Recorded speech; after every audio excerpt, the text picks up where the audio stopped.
Well, tensions have been rising between Iran and Israel after, of course, Iran launched True Promise Operation 3. And now what we also know is that Israel is also striking back at Iran.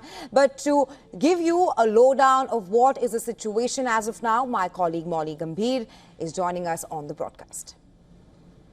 Thanks for that, Rahesha. A lot to unpack at this point. Of course, details have been fast trickling in, and we have been getting our viewers a sense of what things have looked like, both on the ground, also the developments coming in from the United Nations, and also dissecting the messaging coming in from both Iran and Israel after the tensions, the hostilities spiraled, escalated, and skyrocketed over the last couple of hours.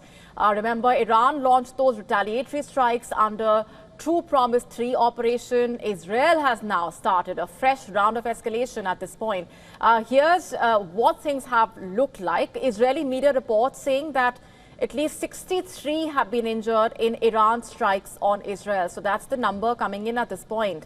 According to an Israeli ambulance service, one person is in critical condition, one person is in serious condition, and 8 are in what they are calling mild condition, while the others were lightly hurt. That is what has emerged as of now. Dozens of Israeli jets reportedly crossing Iraqi airspace for a fresh wave of strikes. That's also the latest that's emerging at this point. Remember, details have been trickling in from different quarters. At this point, as we understand, Iran state media also saying that Iranian defenses in Tehran are trying to repel those fresh Israeli strikes. Meanwhile, the UN nuclear watchdog, IAEA, has said that Iran's Natanz nuclear facility has been destroyed above ground. That's the other significant development coming in.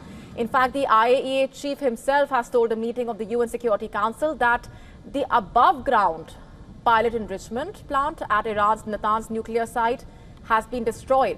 Remember, Iran informed the International Atomic Energy Agency that a key above-ground component of its uranium enrichment facility in Natanz was destroyed.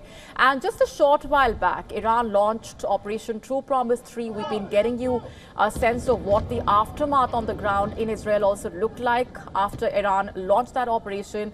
That was in retaliation to the Israeli strikes on Iran's military and nuclear installations.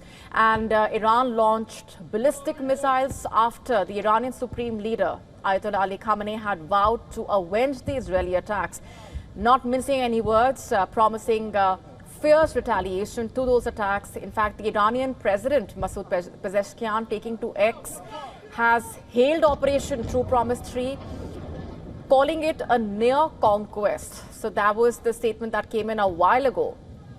Meanwhile, there's another claim that's come in. The Iranian embassy in India claiming Iran's air defense forces have shot down 2 Israeli F-35 fighter jets and intercepted several hostile drones. And the Israeli officials, on the other hand, have rejected these reports. They're calling them fake.